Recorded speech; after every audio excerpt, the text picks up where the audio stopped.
Bonjour à chacun et chacune. Que le Seigneur vous encourage ce matin.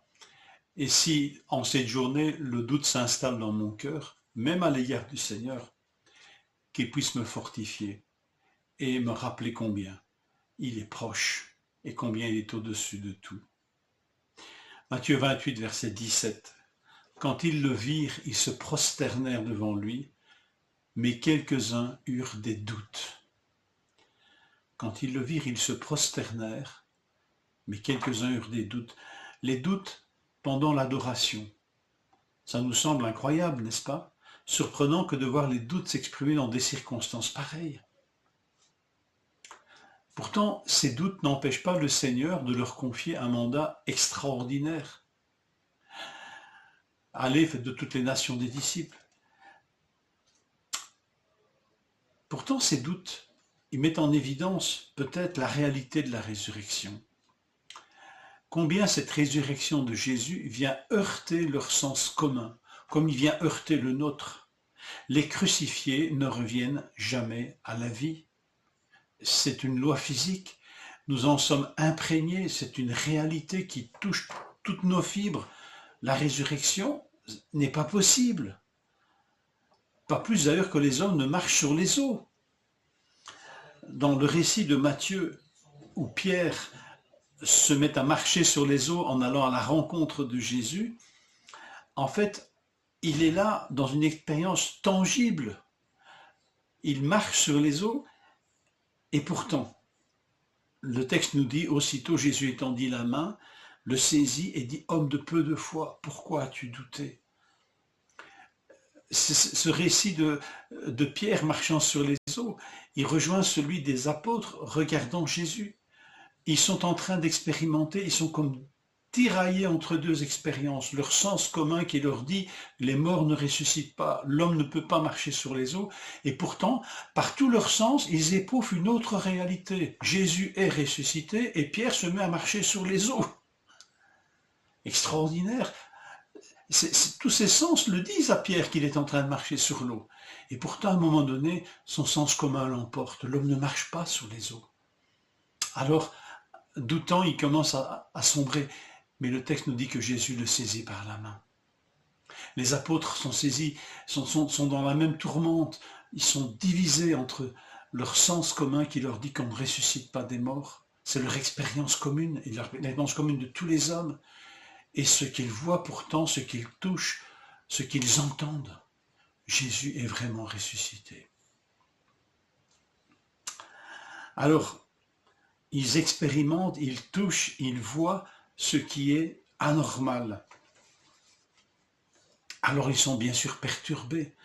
Et dans un premier temps, on pourrait dire que le Seigneur ne les accable pas de cette perturbation. Mais quand même, il nous dit à un moment donné, écoutez, ça vous perturbe et je le conçois bien, mais il va falloir vous installer dans cette réalité. Il va falloir vous installer dans cette réalité. Les réalités divines sont aussi tangibles et réelles. Il va dire à Thomas, par exemple, Jean 27, il dit à Thomas, avance ton doigt, regarde mes mains, avance ta main, enfonce-la dans mon côté, cesse d'être incrédule et deviens un homme de foi. Alors voilà, il faut accepter que les réalités divines, même si elles sont étonnantes, eh bien, il faut les intégrer aussi dans nos paramètres de vie. Acceptons les réalités divines comme des réalités et non comme des rêveries ou des illusions. Ici, les apôtres doivent s'habituer, Jésus est vraiment ressuscité. Alors pour vaincre ces doutes et pour nous installer dans ces réalités divines, le Seigneur nous assure de deux choses. Tout pouvoir lui a été donné dans le ciel et sur la terre, et il est avec nous tous les jours jusqu'à la fin de ce monde. Deux réalités qui nous semblent à nous inconciliables, comment le Très-Haut peut être le très proche. Et pourtant, c'est ce qui est fait en Jésus-Christ. Souveraineté et proximité absolue. Le Seigneur ressuscité est au-dessus de tout et de tous, mais il est proche de chacun. Il est le maître des disciples. Les anges vont saluer les femmes au verset 7 de Matthieu 28 en leur disant aller dire à ses disciples qu'il est ressuscité et qu'il les attend et qu'il les précède en Galilée même.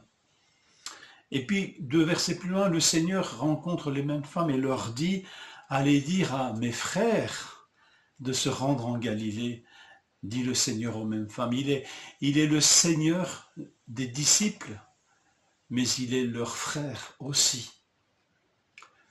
Souveraineté, proximité, pour que les réalités divines s'installent dans nos vies et que le doute s'estompe. Deutéronome 4,7, je vous lis ce verset pour terminer.